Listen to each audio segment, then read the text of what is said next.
Hello everyone, welcome back to another video here on the Blues Daily YouTube channel. I must say it's been a while, unfortunately, due to our last recording, there's been all sorts of different things, both of us busy in our own lives and also in terms of Blues being very busy as well, which is great news for once. We're going to talk a little bit of a roundup. We're going to call this one the Blues Roundup, if you like. We've got 4 matches that we've missed that we're going to kind of round up, see how we did in terms of stats per game, give our opinion on it as well, and also preview our next 2 games this week. That's what the championship schedule is, along with the Carabao Cup. It's literally relentless. It's sometimes 3 days per 3 days, and then there's another game if you like. So that's what we're going to kind of talk about. And we're also going to talk a little bit of the off-screen issues surrounding the club at the moment. Obviously, there's a lots of situation in terms of opinion with the stadium, etc. So we'll have a bit of a brief summary, give a bit of an opinion. And yeah, if you do like this video and you want to see more content here on the channel, which we will most likely definitely try do whenever we can, do give the video a like and also give a comment on your thoughts and opinions. But also please do check out our website, www.bluesdaily.com, and that gives you all of the articles as well from the team that are writing all the different things around Blues. So let's dive straight in. We're going to talk Sheffield United because that is the one we previewed, believe it or not, which is a few weeks ago, live on Sky Friday. Did you go to the game at all, Tom? I did, yes. Oh, what a game. It was unbelievable. Atmosphere was cracking. Couldn't have asked for a better return to competitive football, to be honest. It was amazing. Blues fans were class. Sheffield United fans were all right. And that's about all that needs to be said, other than the fact that Maxime Collin can clearly head a ball. Yes. Which was shocking. I think we went into this game as well saying that, like, the goals will be there, if that makes sense. Like, there will be goals, and there was only 1 goal. But forget that. The fact of, like, both teams had the intention. It was the first game of the season. No one really wants to lose the game of the season. They don't mind drawing. I would have taken a draw at Bramall Lane. But yeah, Maxime Collin popped up and provided the goods. And we put on a very strong defensive showing as well, despite Sheffield United. I think they had like 16 shots compared to us, which was about like 9 or something like that, which showed that it was quite a kind of like a side-by-side game, if you like. But when you kind of summarize that game, what a great victory that is compared to previous results and previous managers that we've had as well. Exactly. We always seem to do well on opening day. I remember saying it on the preview. Opening day 1-0 is classic Blues, and it wouldn't surprise me. But no, I feel like you can talk about those opening day victories in previous years, but they were never comfortable. They were never convincing. That performance against Sheffield United was convincing. We deserved it. We probably could have been 3 or 4-0 up, to be honest. We just weren't clinical enough. We were a bit rusty in that department, to be honest. But when we get on to talking about the Luton game, we can talk about how clinical we've just become. So, it was overall, it was a fantastic performance on the front foot and obviously defensively. And we're probably going to talk about this man a fair bit in this preview, and that's Tahith Chong. He was at the centre of everything. His work rate is unbelievable. He really carried us over the line against Sheffield United. And I imagine he'll carry us over the line in a lot of games this season. But we'll have to see. He definitely seems to be the signing of our club's summer, but maybe because of the championship as well, in terms of if you have a look at all the stats going into maybe January, probably would be a good little roundup for that. We matched up against Sheffield United. We did say, is it going to be a 3 at the back or is it going to be a 4 back? We did match them, and it worked out really well. You saw over the other players, Colin Bella as well, in that wing back position is something that's very unique, which we will talk about in the other games as well. And he did his job as well. He could tackle, he can win the ball back, he uses his pace as well. And Sheffield United was a good kind of step in the right direction and also a bit of morale into the club as well. We started really well at the end of last season in terms of the games picking up with Bowyer, and then the Sheffield United win was just almost like that. Yeah, okay, we set off the season straight in with a point. Crowd got behind it, and then move on into the next championship game, which is, of course, was Stoke. But before then, we had a Carabao Cup game against Colchester, which you went to, Tom. It's our first technically home game of the season, if we're not talking about the championship and talking about Carabao Cup. Can you kind of give us a bit of an overview with there? It seemed like it was a completely different lineup. It wasn't necessarily first team, was it? No, definitely not. It was very much, to be fair, we flirted with 2 formations. We flirted with that sort of 5 at the back, or the 3-5-2. And then we also would interchange into a bit of a 4-4-2 a lot of the time. There wasn't much tactical prowess in this game, which I think we could all expect. It's first round of the League Cup. You probably just expect Blues to win because we're playing League Two opposition, but we played Cambridge last year and we lost that game. So there we are. But no, I thought overall atmosphere was okay. Colchester fans were all right, to be fair. And yeah, it was quite a dull game, but there were some decent chances. I think the highlight is obviously Marcel Oakley scoring on his full debut, full competitive debut.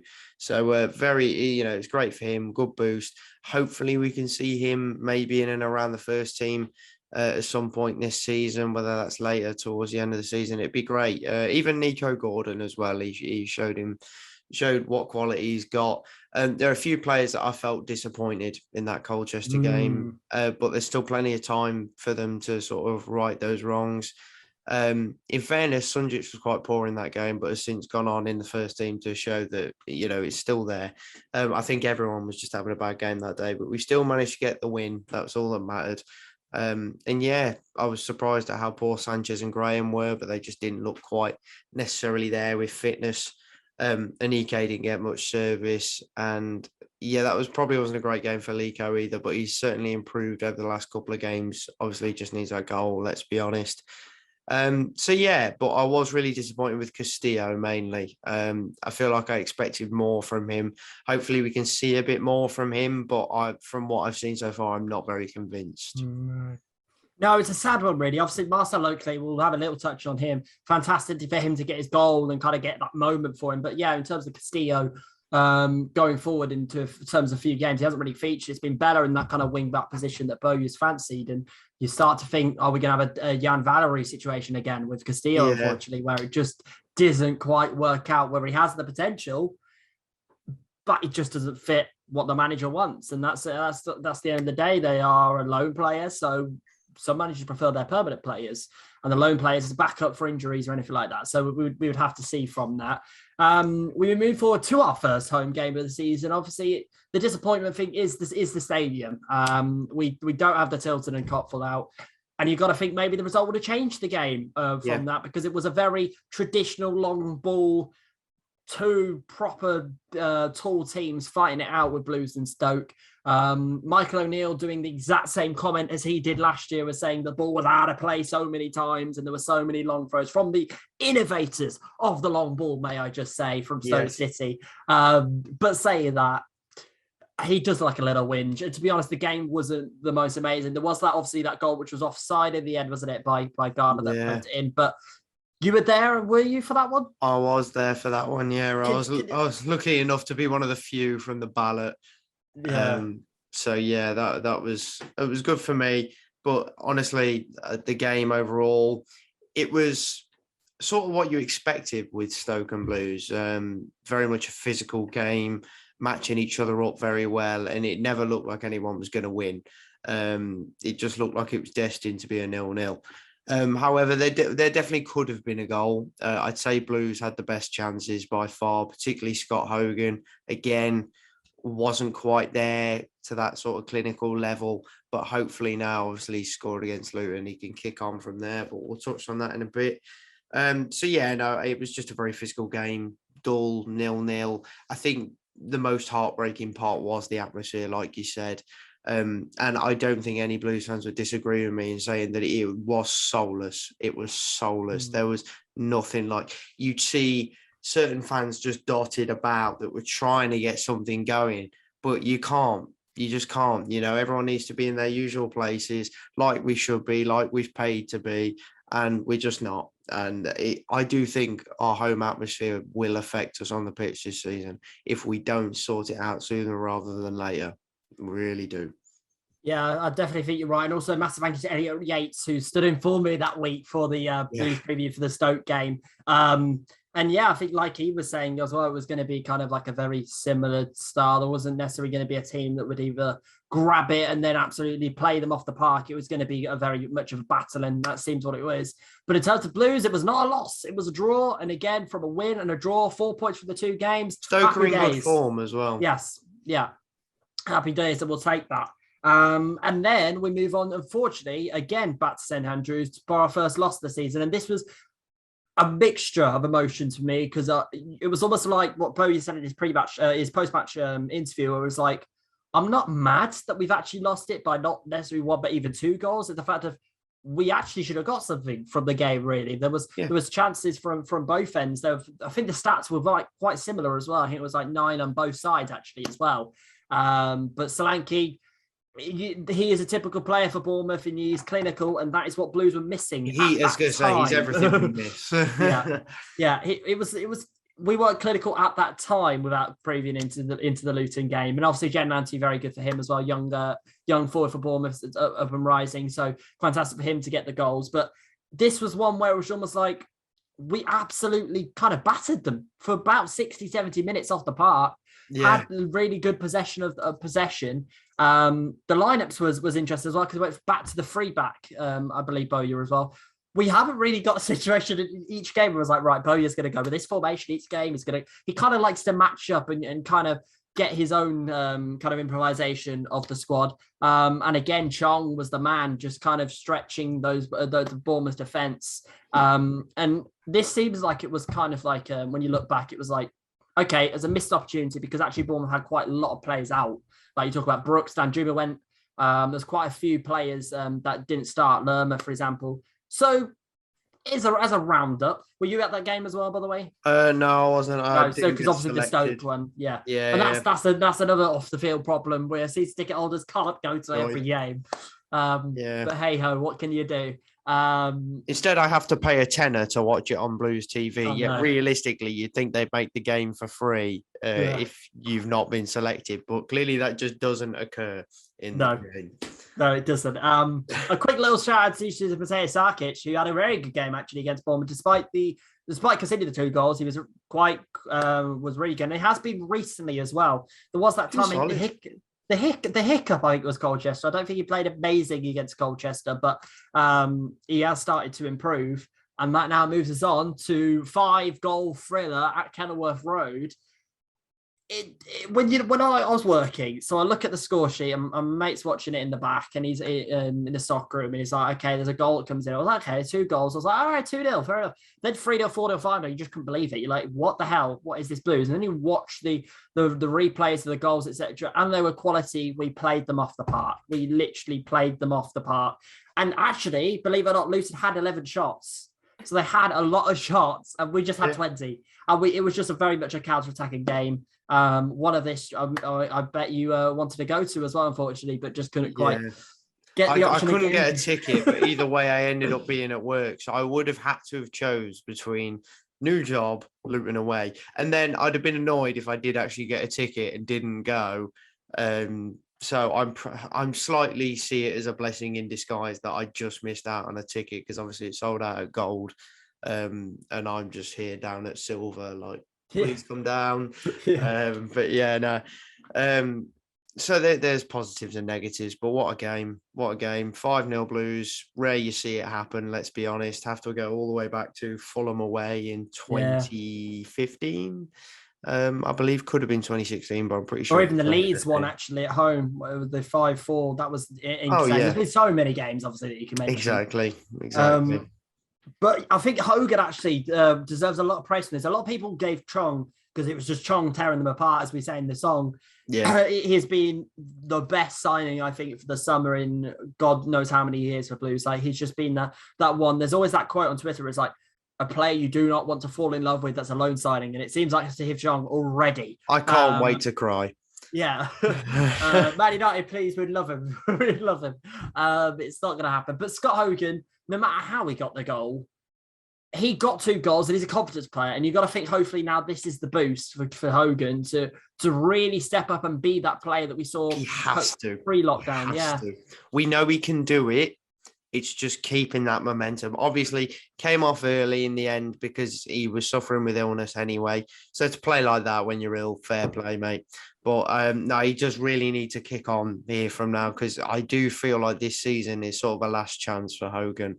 And, you know, we've seen what he can do. We've seen he can go on these sort of runs of goals. We're not asking for a goal every game. We're just asking for a bit more of a consistent pattern. And to probably just finish off those tap-ins and those chances that he should finish off as a championship striker. You'd rather he probably missed the stunners and scored the sitters because it's easier to forgive. So, hopefully he can kick on from here. We know he can do it, and hopefully he does. I think there's many games that you could look at, especially for this season, or the Stoke of the ball, if he had so many chances. I was like, oh my God, how has he not even put one away? Even that Sheffield United chance, like 2 yards out. Yeah, that he just blasts it over the bar. It's like, come on. But hopefully this is the confidence, because Blues fans don't want to just blast him. We want a striker, we want him to score goals, and hopefully we can rely on Hogan, because we were kind of linked. There's a few names that were linked before the transfer deadline day coming up, but even a few weeks back, and it just seems to have gone under the carpet now. So if that's the case and they want to ride with who we got, we need to bag on Hogan. Chuck's got his goal as well, the most scrappiest goal I think we'd see, but who cares? It went in the net. That's given him. He's not a necessarily confident striker. He will bag goals. Solid commitment from him to even get that shot off, by the way. Yeah. It was a very awkward angle. But one player I definitely want to give a shout out to, obviously there was so many fantastic performances, like, Sunjic and Woods. I'll probably display Woods' pass map for you now. Credit to Blues Breakdown for that one. Yep. That should be on your screen now. However, Mark Roberts had a sensational game. After having probably quite a poor second half against Bournemouth, I do think he has to take some of the blame for that defeat, unfortunately. But like you said, we performed well in that and didn't deserve to lose. But I've got the stats up here, 5 interceptions, 5 aerial duels won, 5 clearances, 2 block shots, 2 key passes, 1 goal and a clean sheet. Like, you can't ask for much more from your central defender than that. So no, fantastic for him. That will definitely boost his confidence, because he's another one of the many confidence players that we have in this Blues squad.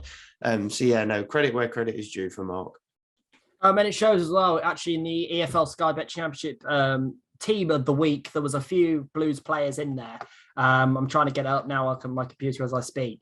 But also there's other Twitters, etc., like championship, other championship Twitters where there's podcasts and things where Blues did actually feature quite a lot, including the not top 20 podcast as well. Finally, you've spoken about Blues.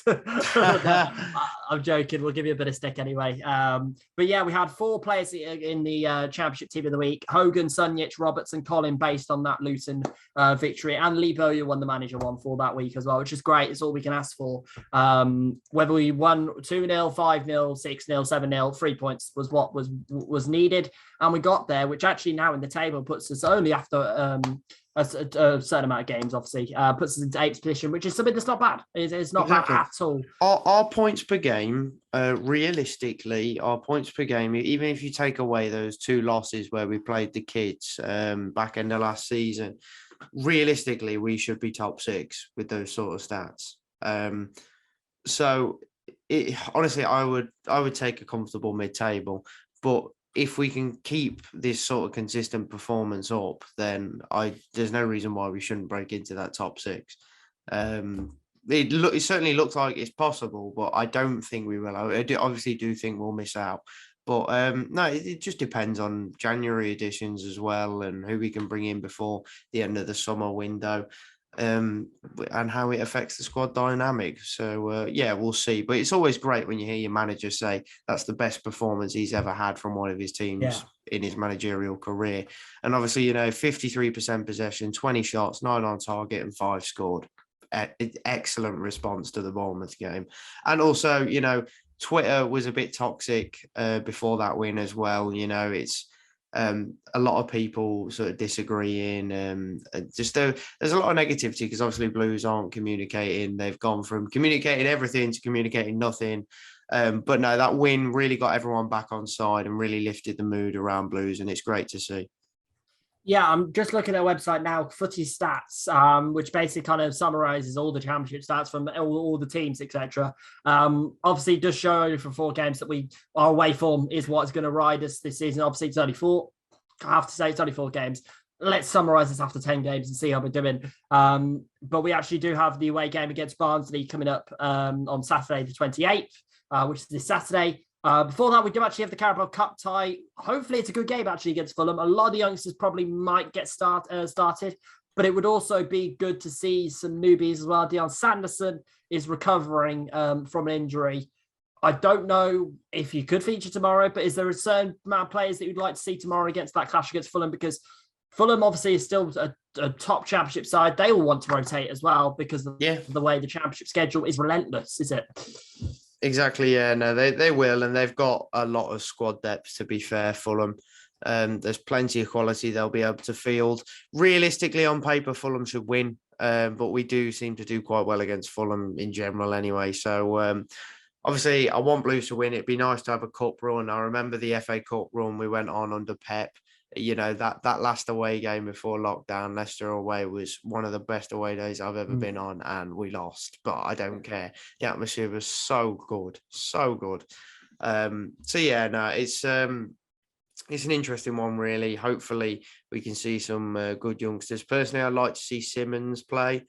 You know, whether Lee Bowyer has any plans for him to go out on loan, actually, like that. Job was on the bench for Colchester, wasn't he? And the fans wanted to bring on, but he didn't. He stuck to what he knew. And I'm not one to disagree with Lee Bowyer at the moment. If he's 15 years old, you don't want to force it. You know, it's obviously it's great because he's Jude's brother, and everyone wants to see him play. But it's probably not great to throw a 15-year-old into, at the time, was a very physical match against Colchester. It just wasn't the right time. It depends on how the Fulham game sort of pans out, really. Mm-hmm. I could understand bringing him on if we were winning. He might not even be paired tomorrow. Going back to the fact that it is actually a highly competitive team, which is such as Fulham. If it was maybe another League Two, then maybe that would have had a chance. We'd have to see. Now, Barnsley, I'm going to have a look really quickly at Barnsley, who have had a little bit of the down, obviously, with Alex Mowatt, one of their star players, going off to West Brom, including their manager. And it's just quite how do they perform? A lot of people have said, are they going to go straight back to the bottom where they were 2 years ago? Or no, they'll be a mid-round there. So how do we approach this game against Barnsley? If you were Lee Bowyer, would you kind of match up, or would you how historically, in terms of a Barnsley fixture, we've seen them play. They're not the most attractive style of football, should we say, but neither are we. So is this going to be another head of the toss? Do you reckon? Could it be another counter-attack like Luton, or do you reckon it's going to be another Stoke City, shall we say? I think it will be similar to Luton. I think we'll try and play that sort of football because we are at our best on the counter-attack and we have the right players to play that style. For me, this is one of those games where it wouldn't surprise me if for once Bowyer doesn't match up with the side, because Barnsley, there are still some good young players in there, very young squad, and obviously some quality in there, especially at the back. You know, with players like Hellick and Anderson as well. So we'll have to see. But personally, you know, Barnsley are in a transitional period under the new manager. They're changing their style. I don't think they're going to finish anywhere near where they finished last season, but I certainly think they'll be a comfortable mid-table, and they might even break into that top 10 if they can get a run of form and maybe sign a few more players. But I'd back Blues for this game. If we stick to our guns and have the same sort of setup that we did against Luton, then there's no reason why we couldn't take 3 points against Barnsley. But that doesn't mean it's going to be easy, because it won't be. No, definitely not at all. Looking back at Barnsley's last run of games here, they've drawn quite a bit, what it seems like. They drew to Cardiff, just about, and actually they got knocked out, didn't they, in the FA Cup against Bolton, a penalty shootout, which, by the way, was mental. That was a mental penalty shootout to watch live. Yeah. The one against Coventry, did lose against Luton. Obviously, we just battered Luton, so maybe that could be a preview of some sort. We'd have to see. And did draw against QPR in their last fixture. So QPR results were a good result. Yeah, 2-2 to QPR, who also they did bottle it though. Like they were 2-0 up and then obviously let it go. Yeah. But we'd have to see, obviously, their star players. Corley Woodrow still is up there. I'm surprised he's still at the club, to be honest. There's a lot. He was one of that top strikers, which I would have loved at Blues for years and years and years. And it seems like he's just always stayed at them. Like you said, Hillick, their defender as well.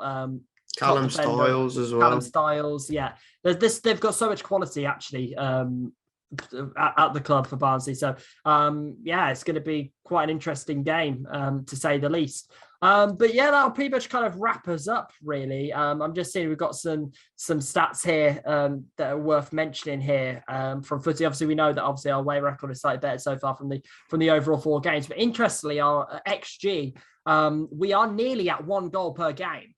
Now that's quite interesting because we need goals to win the game, obviously. Yeah. But if you have any chance of winning the game, then goals need to happen. So to almost get to that, and that's overall in both home and away. Our away is a lot better. At home, we don't look like scoring at the moment.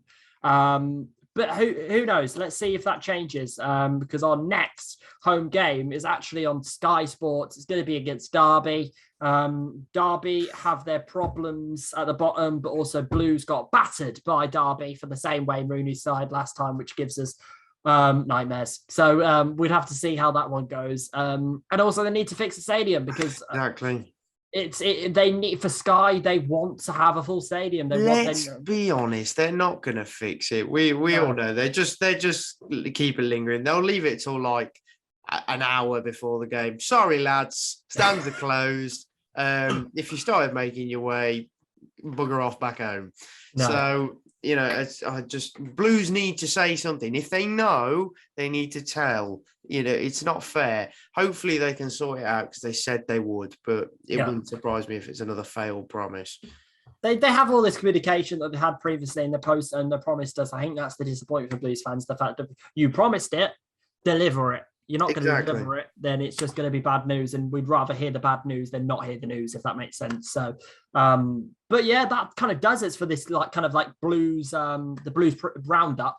And also previewing our 2 games against Fulham and Barnsley. We'll go a quick bit of score predictions. I think Fulham might smash us off the park tomorrow, if I'm honest. I think we could get a goal, but I think it could be a 2 or 3-1. What do you reckon?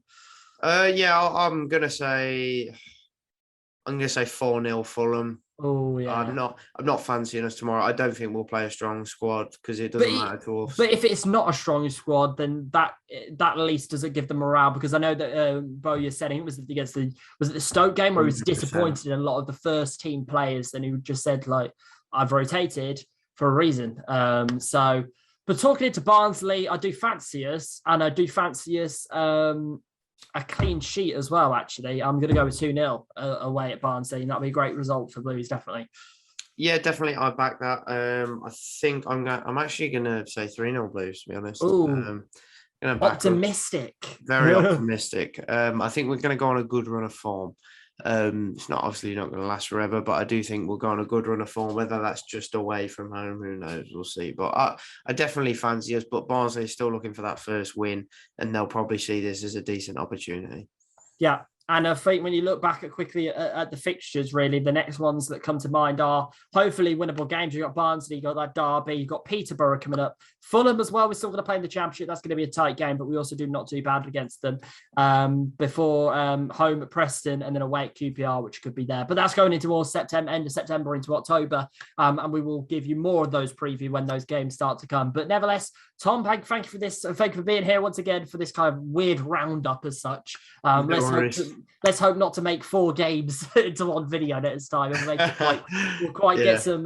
We'll get some more facts on our position as well. Because this was a roundup, it was just almost like a free for all on different games. But make sure to like and give us a comment as well. What do you think? What we're thinking of Blues so far? Great start so far in the first 4 games. Put us 8th in the table. The stadium problems. Let us know your thoughts on that. Also, make sure to follow our socials as well, which is in the bio, and check out our website for more daily articles. Tom, thank you for joining us. And as always, we'll see you next time for another video here on the Blues Daily YouTube channel.